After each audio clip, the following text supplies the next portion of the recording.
bisa jadi yang memenuhi unsur hanya satu, yang lain tidak. Cuman ini walaupun yang tidak, itu ingat, ini double offset. Jadi kesengajaannya sudah dibangun di awal antara tiap-tiap pelaku itu. Kalau ternyata itu bukan turut serta, karena tadi kan kita juga bertanya, misalnya dalam bukti tidak ditemukan adanya meeting of mind, tapi ada orang mati dan disebabkan oleh suatu sebab tertentu. Apakah orang yang melakukan pembunuhan yang menyebabkan kematian itu bisa disebut aktor utama dalam konteks sebagai pelaku di pasal 55 ayat 1 ke 1 KUHP? Berarti itu konteksnya bukan turut serta, dia pleher. Pleher, kenapa? Karena dia yang melakukan perbuatan yang menjadi sebab timbulnya akibat. Jadi kalau misalnya ya, saya kasih contoh yang mulia, pelakunya dua ini. Ternyata tidak terbukti ada meeting of mind antara A dengan B, kan tidak mungkin turut serta. Kemudian ternyata yang menembak si A, ya si A itu pelakunya. Si B harus bebas. Kenapa? Karena turut sertanya tidak terbukti, padahal konteksnya meeting of mind. Kalau si B juga ingin dikenakan, pastikan ada meeting of mind antara A dan B. Harus ada itu. Terkait dengan meeting of mind,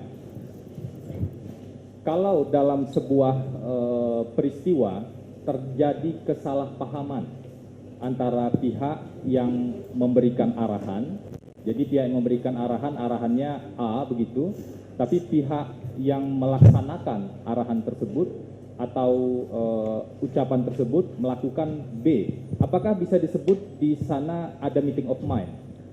Kalau mengikuti bukunya Prof. Edi Hiaryej itu tidak masuk. Satu misalnya menghendaki membunuh, satu menganiaya.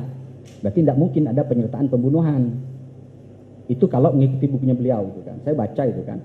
Artinya Pak, meeting of mind itu harus ada dalam fase misalnya tadi kesengajaan untuk kerja bersama-sama, termasuk pelaksananya harus ada meeting of mind. Harus ada persesuaian, misalnya saya ingin membunuh, saya juga akan membunuh. Saya membunuh, enggak, saya menganiaya, enggak kena itu. Nggak bisa itu.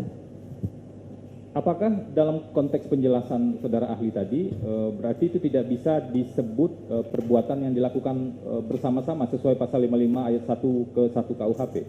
Itu tidak sesuai karena bekerja samanya tidak dalam konteks kesengajaan yang disepakati di awal.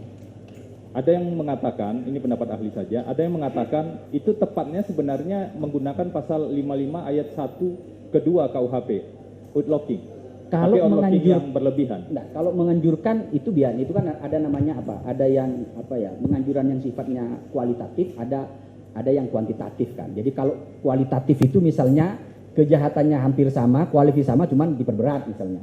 Tapi kalau yang kuantitatif itu beda. Tapi tetap konteksnya adalah bahwa dalam konteks penganjuran harus ada fakta bukti bahwa orang itu melakukan kejahatan semata-mata karena ada anjuran dari pihak lain.